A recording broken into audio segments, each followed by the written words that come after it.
not forget my stories, Senua. I am with you still. Out of hell you have come, and now find yourself in Midgard, the world of men. Do not think it any less dangerous for that. Your path has taken you far from home, across the boundless sea, and you must go on to the heart of this place, to the heart of man. You have seen how the Northmen journey out to conquer, and this is one of their lands, as icy dark as Niflheim, yet as fiery as Muspel. It has not long been claimed, and they try still to tame it.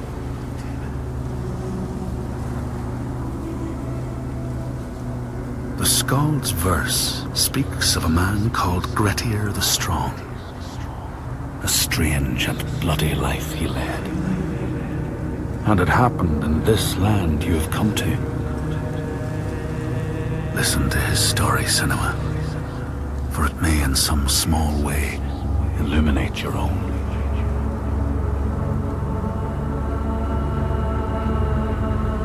The Skalds say that in Grettir's time, a nearby farm was plagued by hauntings. A shepherd called Glamour was killed by some evil force, found dead in the snow, bloated and black. His body could not be taken to burial, because he was held fast to the ground. So it was left. 3 days after his death, the body was missing.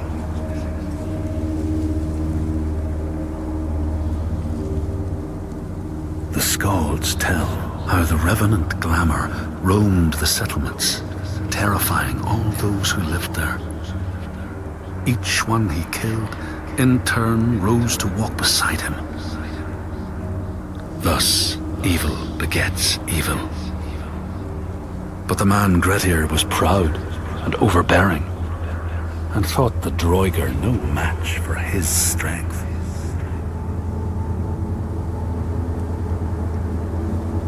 The Skalds say that Grettir fought and killed the Droiger Glamour, but not before Glamour had cursed him. His strength would be turned against him, his deeds bring death and exile, and he would be always before Grettir's eyes, making him afraid to be alone. He saw all sorts of phantoms wherever he looked, and thus people who see things that aren't there are said to have Glamour's eyes.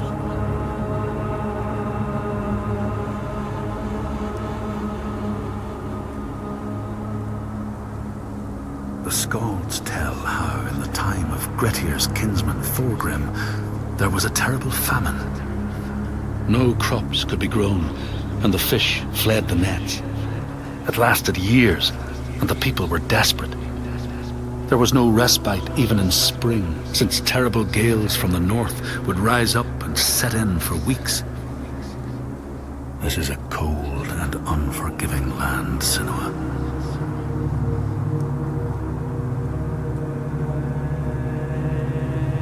In the time of famine, at the place known as Rifskar, Thorgrim found a huge finback whale, beached and dead. His neighbour, Thorfinn, had already found it and was in the process of flensing it. But Thorgrim claimed it as his own. Thorfinn said he would not give it up without a fight. If that's what you want, Thorgrim said, let it be so. And he launched a blow at Thorfinn, cutting off his head in one strike.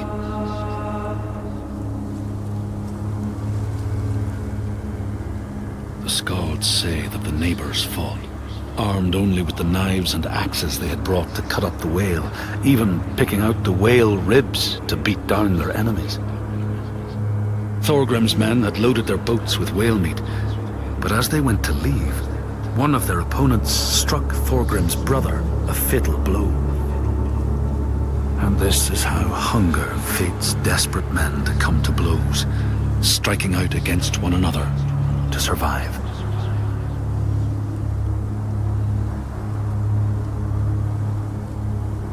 The Skalds speak of the time Grettir, travelling with some others, ran into rough weather and docked their boat on an island. They had not brought fire with them, and the merchants complained bitterly. Seeing a great fire blazing on the other side of the strait, Grettir said he would swim over to fetch it. He took off his clothes and struck out across the water, wearing nothing but a cloak.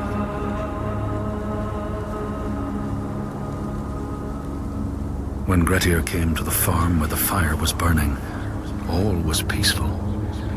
By the time he reached them, his cloak was frozen stiff, and he looked like nothing more than some huge troll. The frightened farmhands struck out at him with the first things to hand, the burning logs from the fire. Grettir fought them off and got the fire he sought. But the sparks from the logs spread fire all over the house, and nobody survived the blaze.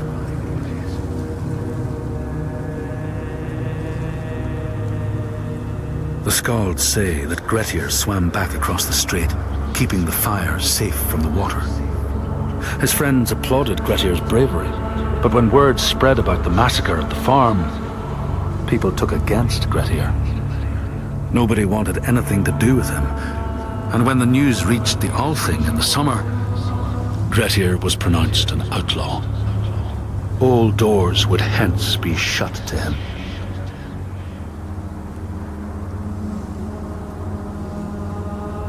The Skalds speak of how Grettir, now an outlaw, took rest on the island of Haramsoy with a man called Audun. Grettir saw a great yellow glow like a fire rising from the ground. Audun told him it was coming from the burial mound of Kar the Old, who ever since he died had haunted the island, and warned him to stay away.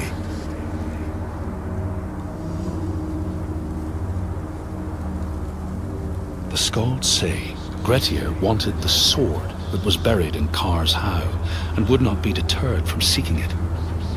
He broke the mound open and started digging until he reached the timber props. By this time it was night. Audun warned him again not to continue, but Grettir threw down a rope and went inside the mound. No light penetrated it, and it reeked of death. But he persisted in exploring.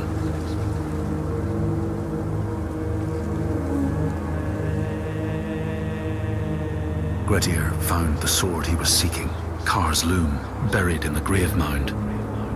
He went to leave, but before he could reach the rope, something grabbed him from behind, and Grettir realized the mound dweller would not let his treasure go.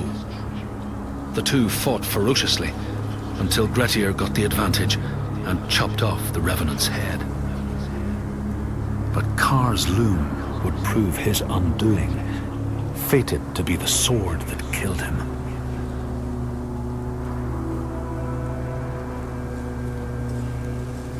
The Skald's verse tells how Grettir made many enemies with his proud and overbearing nature.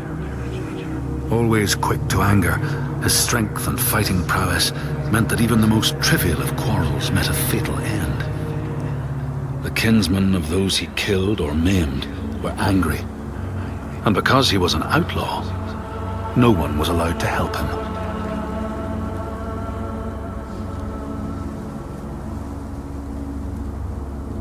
The outlaw Grettir fled to the island of Drangi. His enemies knew he was there, but he was still so strong and fierce, nobody could shift him. Thorbjorn, first among his foe, sent his foster mother to see Grettir. She was a Seithkona, and very wily. She enchanted a tree branch and sent it to wash up on Drangi. Grettir tried to cut it up for firewood, but his axe flew back and struck him in the leg. The wound blackened and festered, and Grettir feared his time was close.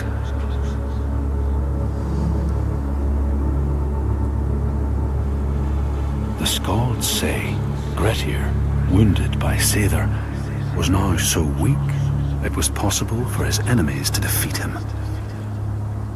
Under cover of night, Thorbjorn and his men attacked his shelter. They tried to disarm him, but he clung so firmly to his sword, Kar's loom, that they had to cut off his arm to get it free. Then they used his sword to cut off his head, and the land's mightiest outlaw was dead.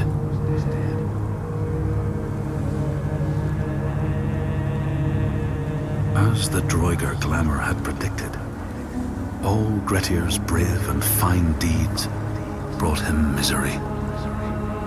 So fate makes prisoners of us all.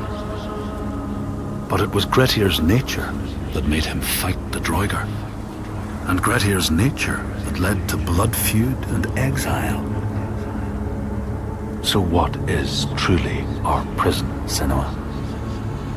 Is our path ordained, and we powerless to change it?